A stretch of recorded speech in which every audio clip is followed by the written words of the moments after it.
The Septim Empire has been a stalwart factor in the Elder Scrolls series since Arena, and while it's got a new face in Skyrim and a new name, the Mede Dynasty, it's still very much going, even if it's not looking the healthiest. It's one half of the Civil War, and while many have made videos about whether the Empire is the one to join, and I'm one of the many here, I want to look at the side more tactically, and the ways, in my opinion, that the Empire could improve its chances in Skyrim, as well as maybe improve the emotion behind the narrative too, from a propaganda perspective and the actual writing of the Civil War questline.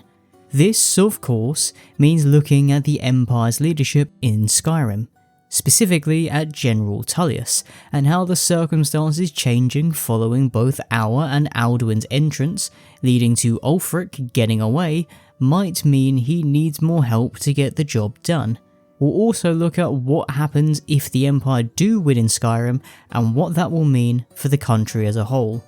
So I'm sorry Stormcloaks, but today is a red day and we're going to be looking at the Empire. You started this war, plunged Skyrim into chaos, and now the Empire is going to put you down and restore the peace. Let's begin with the Imperial leadership in Skyrim and the things that they are getting right. For one, General Tullius is absolutely one of the Empire's best generals. Were it not for the plot of Skyrim, and I mean the actual in-game plot, Ulfric would be headless and Tullius would have won the Civil War within a year. Oh, and for those of you who don't know, the Civil War has only been going on for about a year, beginning practically the day the previous High King, Torrig, was Fusrodad into Sovngarde. Tullius is even more impressive considering the general lack of resources at his disposal, and the Thalmor likely interfering to make the war go on for as long as possible, because that's one of their goals in Skyrim. They're thriving off this chaos. There's even a cut bit of dialogue from Elenwen, this woman from the Thalmor embassy, and she's talking at the start of the game with Tullius, suggesting that she tried to get Ulfric's custody handed over to her. But Tullius, being the Chad he is, didn't fall for her words, and wanted to get the war over and done with then and there. Here's the dialogue. General Tullius, stop! By the authority of the Thalmor, I'm taking custody of these prisoners. Your Emperor will hear of this.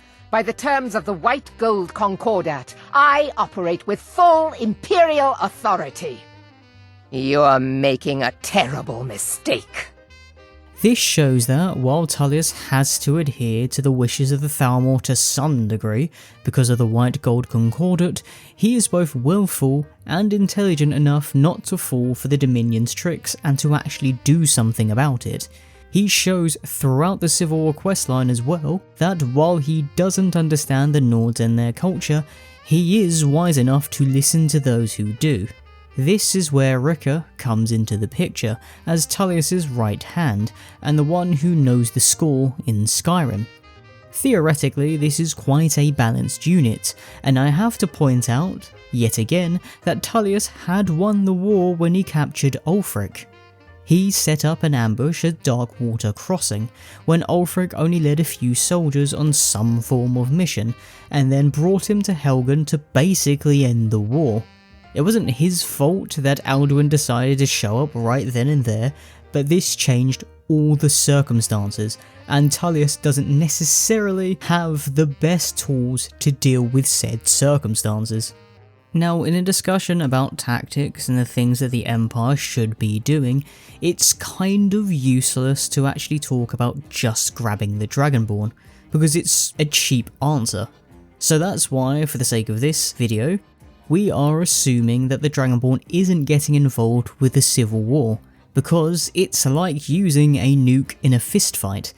Tullius could be replaced by a traffic cone, and the Dragonborn would still win the war. So we're not considering this circumstance. Instead, let's have a look at what Tullius is working with once Ulfric escapes Helgen. He has the Imperial Legion in Skyrim, and the support of 4 holds: Harfinger, Falkreath, Hjalmarch, and the Reach. Now we're not including Whiterun because that hold is neutral unless the Dragonborn is pushing the agenda in the Civil War, although we can consider the hold Imperial leaning. Despite all these holds, Tullius is working with a limited army, and as the Civil War drags on, it feels like the Empire might not have the numbers advantage it started with. Rikke states that the latest reports suggest the Stormcloaks could launch an attack on Whiterun. This implies that the Stormcloak forces are growing, since Tullius originally believed otherwise and he states so in that dialogue. What doesn't help is that the path to Cyrodiil is blocked, which makes getting troops from Cyrodiil to Skyrim an annoying prospect. Now of course, you could have them travel by sea, which the Emperor does during the Dark Brotherhood questline, but you would have to put an Imperial navy past a neutral province at some point on their journey, either Hammerfell along the west, which makes more sense given Solitude's location, or Black Marsh and Morrowind to the east. Now this probably requires some diplomacy to make happen, and even then the Imperial Legion seems unwilling to bolster Tullius's ranks. Legate Adventus Caecilius, god that's a name, says as much. Sadly, the Empire's stretched a little thin these days, and we've gotten very few reinforcements. So we've been forced to recruit locally, but rest assured citizen, we'll put an end to this uprising, and things will get back to normal soon enough. But they won't though, will they, Legate? Because Sithis demands that one's death. Either way, if the Empire needs to recruit locally, it can't necessarily bank on just being the Empire and getting people through the door, given the general distrust following the White Gold Concordat and that there's already a civil war happening. They need something more, and thus if I were on the Elder Council advising Titus Mede II on how to deal with the Skyrim situation, this would be my plan. But of course, you and I have a date with destiny, but so it is with assassins and emperors,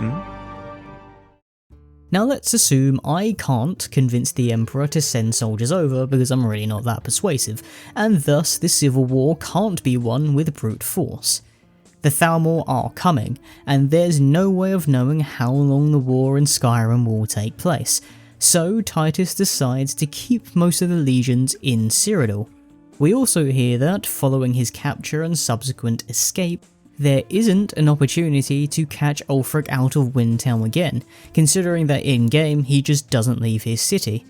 And thus Tullius, through no fault of his own, loses the one shot he had to catch Ulfric out and can only now win the war by taking Windhelm. Because a situation like that isn't going to happen again, Ulfric is going to learn. Now I would suggest that from a morale perspective, and to increase local recruitment to combat the rising numbers of the Stormcloak Rebellion, the Empire not only needs a strong symbol to use in the war, but to remain in the country as a steady hand should the Empire win. I think Titus somewhat understands this in-game, since he asks Tullius to retrieve the Lord's Mail, to have the wearer be a symbol and to show that Kinnereth still favours the Empire.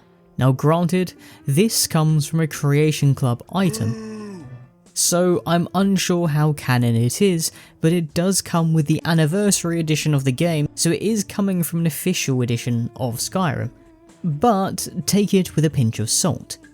Now, having said that, this does seem like a pretty logical move, and I know that this is for the Dragonborn, but if someone like Tullius were to wear the Lord's Mail, armour originally belonging to Morahouse the Manbull, it would be a big morale boost, but I don't think Tullius is the guy for a longer war in Skyrim specifically, and I would actually suggest a swap if you can't get him to stay there alone given the circumstances following the Great War. Tullius is a fantastic general, considering his track record in Skyrim. The problem is, unless you use Deus Ex Dragonborn, there's no way to end the war quickly if Ulfric is going to be in Windhelm for the foreseeable future. you need to take that city, and thus, in a long war, Tullius isn't the morale figurehead. He's definitely the tactician, and if you are in a world in which you can have Tullius stay and not affect the Imperial legions in Cyrodiil, it's probably not a bad idea to keep him. Note that he was originally put in to quell the rebellion quickly after Toryg's death and get Skyrim back under control, but I would tell the Emperor to acknowledge the conflict as a full-on civil war, and that Ulfric is leading a cause, thus you need to have a cause of your own, that Nords specifically can get behind. Obviously I would suggest trying to get the Dragonborn in first under Tullius, but with the Medes not being Dragonborn emperors themselves, there could be a question about legitimacy and their place on the throne. So I'd turn to an Imperial general, one actually mentioned in a book, called The Great War. The general in question is a woman named Jonna. Well, I say woman, the gender is never confirmed in the book, but Jonna tends to be a female name, so we'll go with she.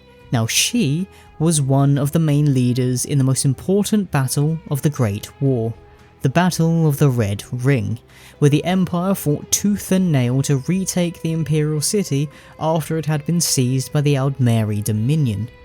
This was the battle that stopped the Great War from being a complete loss and forced Thalmor's hand to make a peace treaty. So it's a pretty big deal.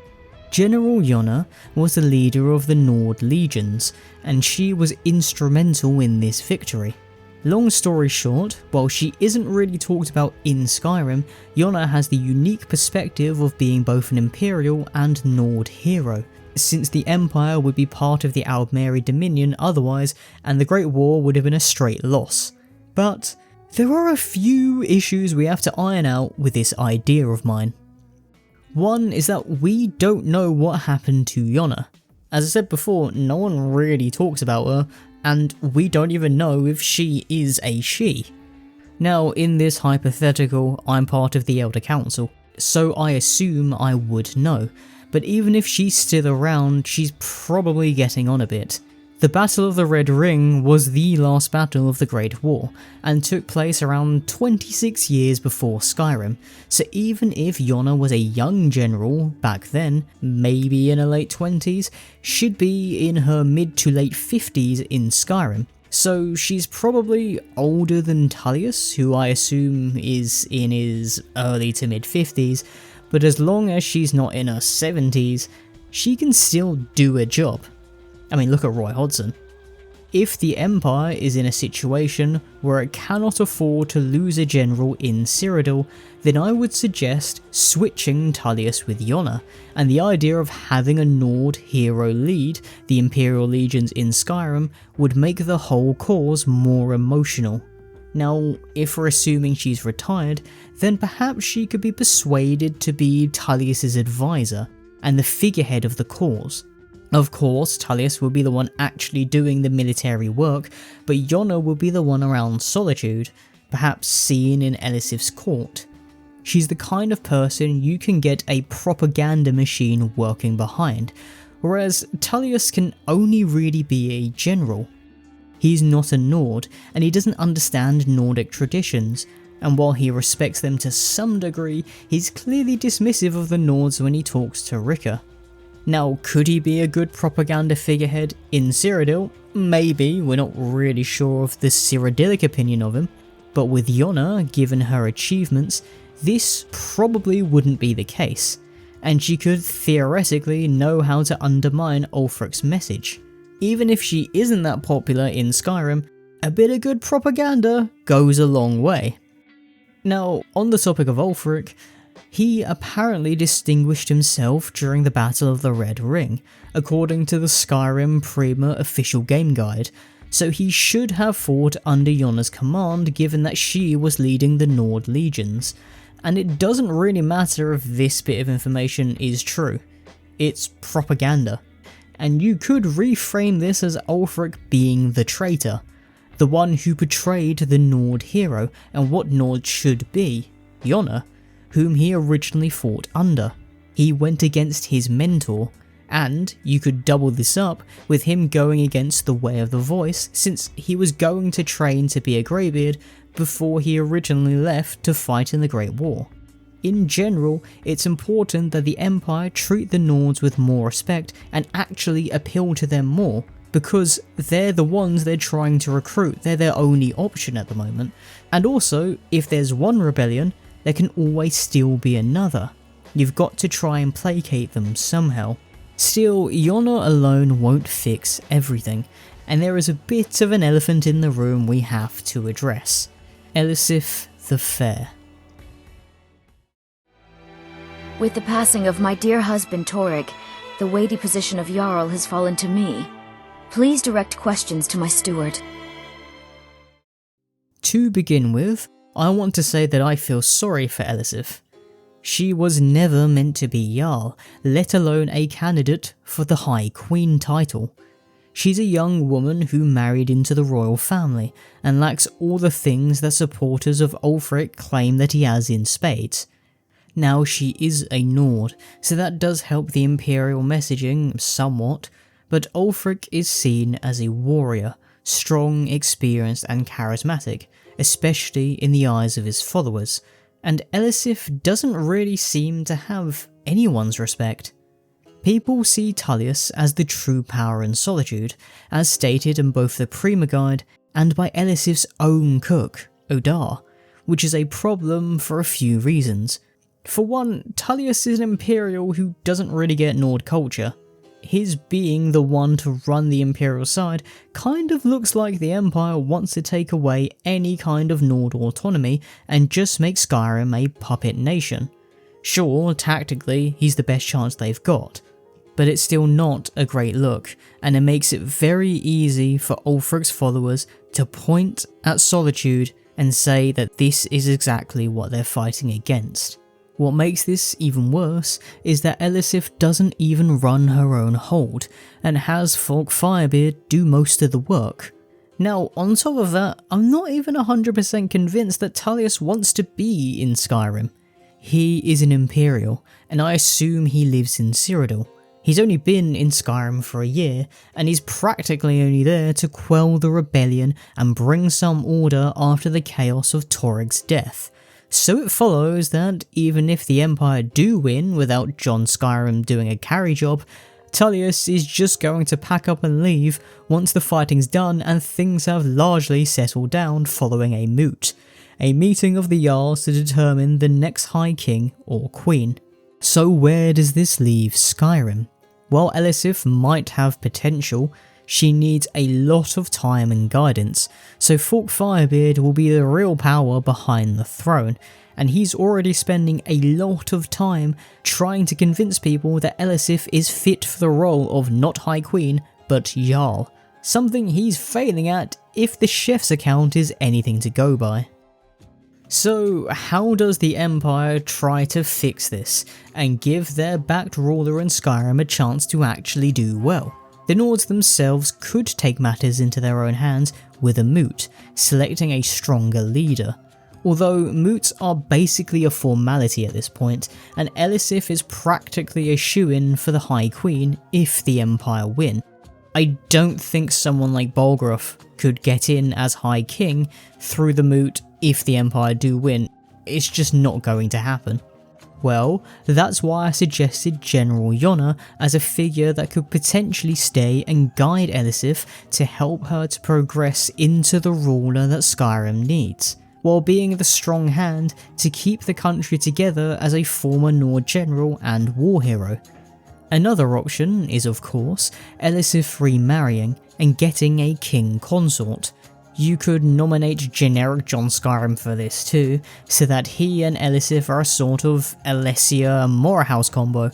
Or if you want an out of Elder Scrolls example, let's say, Marika and Godfrey from Elden Ring, with John Skyrim projecting strength as a divinely empowered warrior like Morehouse and Godfrey, while Elisif can be the voice of compassion.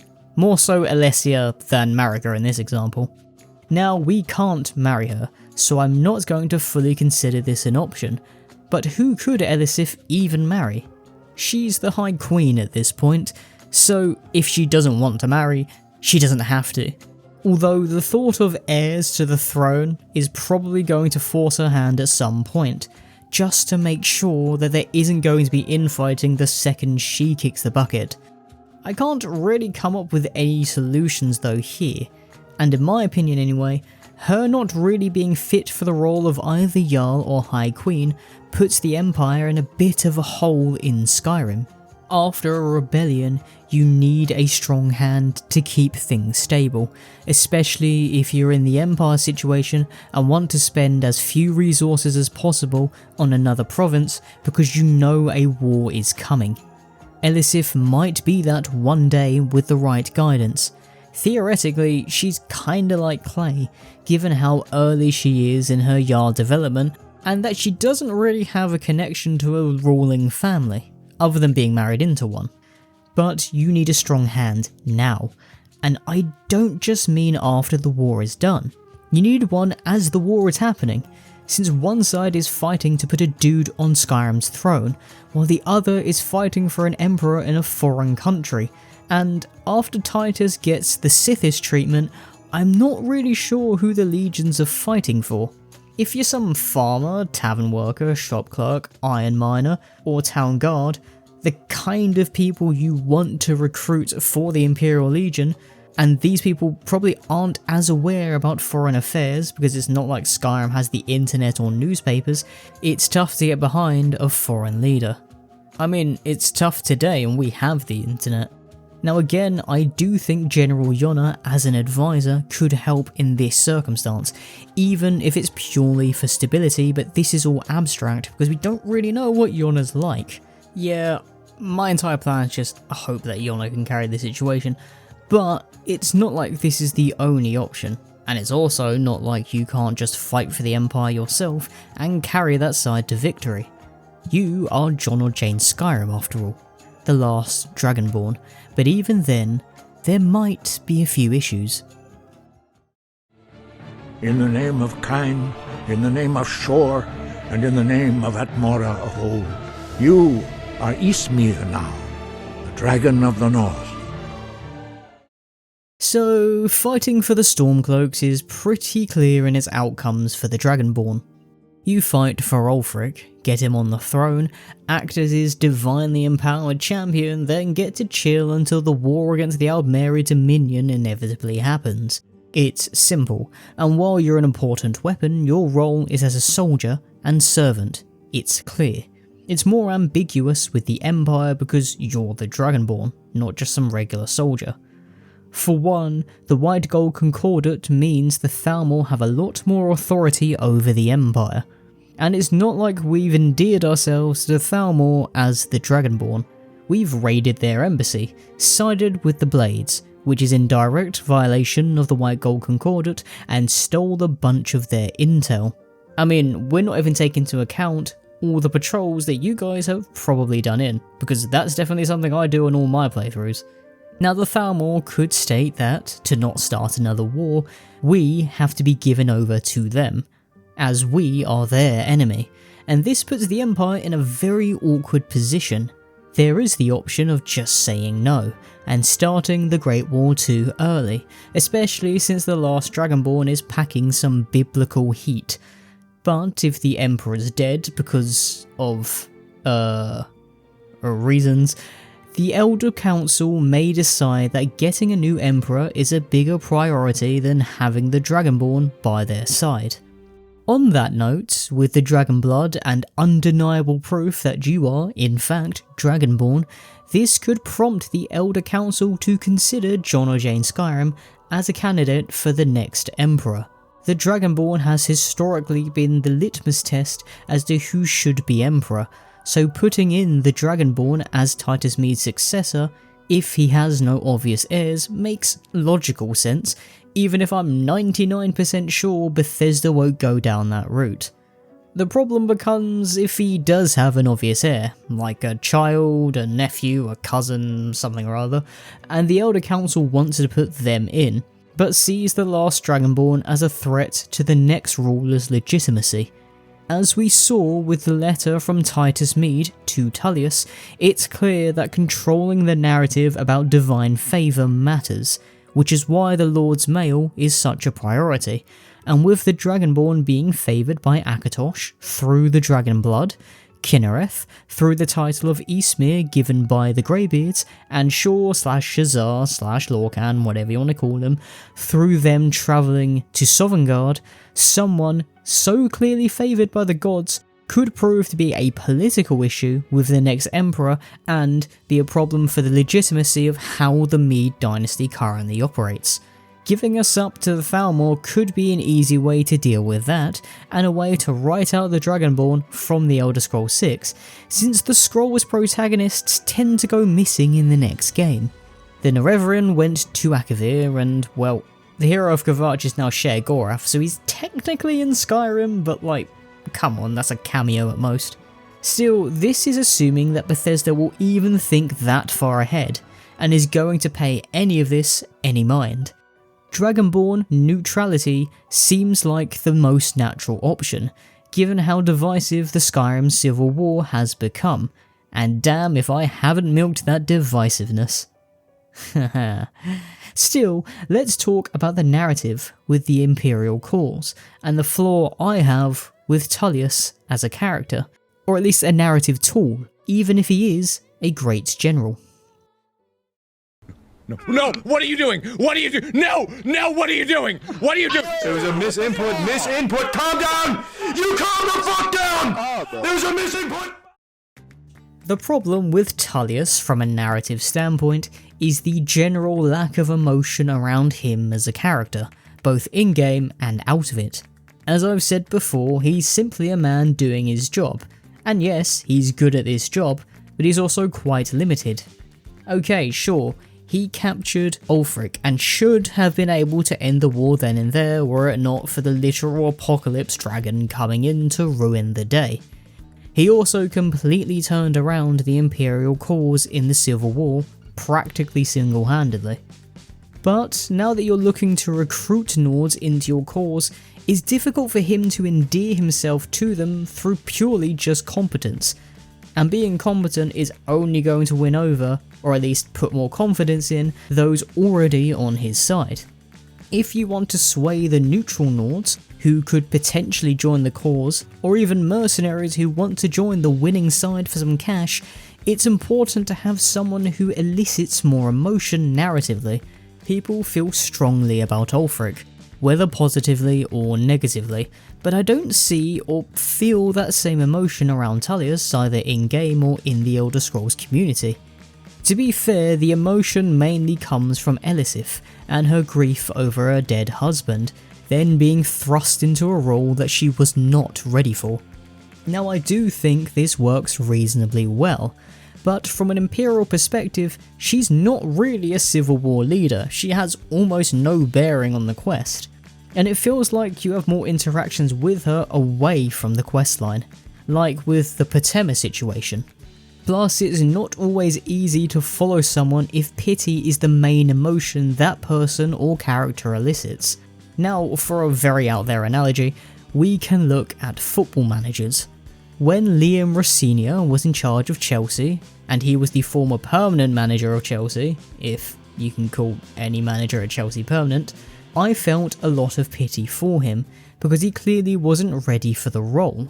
And his own players called him awkward, the poor guy, but this is exactly what made him a not so great leader. Chelsea fans probably felt some pity for him, but they also called for him to get sacked pretty early on. General Jonna, whom at this point I've mentioned a lot, would kind of be a solution for this too, since she's a Nord, an old war hero, and a potential former commanding officer of Ulfric, adding that extra personal edge. It's not like Ulfric really cares about Elisif or Tullius on a personal level, and I don't really feel like there's a rivalry that could have given the Civil War that extra edge between Ulfric and Tullius. Funnily enough, this was kind of the intention with another character that didn't get enough of the spotlight to make it happen. Rikke. Many of my countrymen joined the rebels. They can't see the big picture. Skyrim needs the Empire as much as it needs us. Rikke is a Nord who understands the traditions of her people, and makes strong points about Skyrim remaining in the Empire. She has the emotional aspect of being a former friend of Ulfric, with her and Gunmar being allies during the Great War, and while it's clear that Tullius is the tactician, Rikke is the one to make sure the symbolic side of the Civil War isn't being lost, like with the retrieval of the Jagged Crown. And yet, it kinda just feels like she's just there. A bit of me feels as though she should have been General Rikke instead of Legate, and be the Imperial General of Skyrim as Jonna's successor in a kind of way, rather than Tullius. Tullius is a better general than a narrative tool, and a lot of the emotion missing from him is right there with Rikke, but isn't being used. What might have helped are occasional interactions with Rikke, Tullius and Elisif, like maybe she comes to Castle Dower in the mornings to check on the war, and maybe Tullius shows a bit of compassion towards the young Jarl, maybe they're both a bit more parental with her. Elisif is probably in her early 20s or maybe even in her late teens. I mean, she is a newlywed in a medieval-ish society, so I wouldn't be surprised, while Rikke and Tullius are potentially old enough to be her parents. But we don't really see the inner workings of their relationship. We just know that Elisif trusts General Tullius, because she says as much during the peace meeting. If you compare this to Ulfric, he delivers a great speech to Gunmar about why he's fighting for Skyrim, whereas Rikke and Tullius, whenever those two interact, just seem stressed. Which I guess is the point. I think the dynamic could have been more fun if Rikke were the general, and maybe had a young Legate from Cyrodiil who is super gung-ho about defeating Ulfric and restoring order, without really taking into account the Nord side of the argument. Rikke would then remind them of the human element behind it, how the Nord siding with Ulfric are still people and have a right to feel aggrieved, even if she believes that the Empire is still the best way forward. She sees things as a bit more grey, that siding with the Empire is not an amazing option, but in her mind is the better one, instead of her young Legate being Empire for life. The Empire just needed someone who cares more about Skyrim itself in charge, so there's more heart in the Civil War storytelling, at least in my opinion, to have a better rivalry with Ulfric, but that probably wouldn't have helped how dry the questline was. I can't remember the last time I actually did the war questline.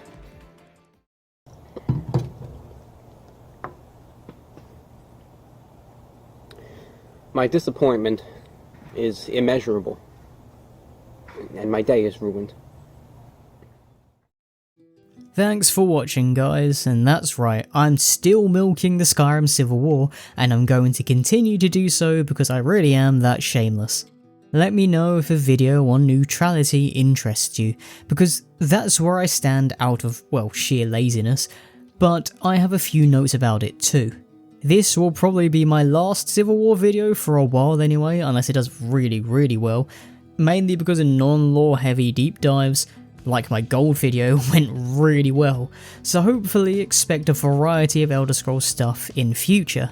In the meantime, if you've enjoyed this video, consider the YouTube ritual of liking, commenting and subscribing so that the AI overlord running this platform can grace me with more impressions. Hopefully I'll see you in another video. When darkness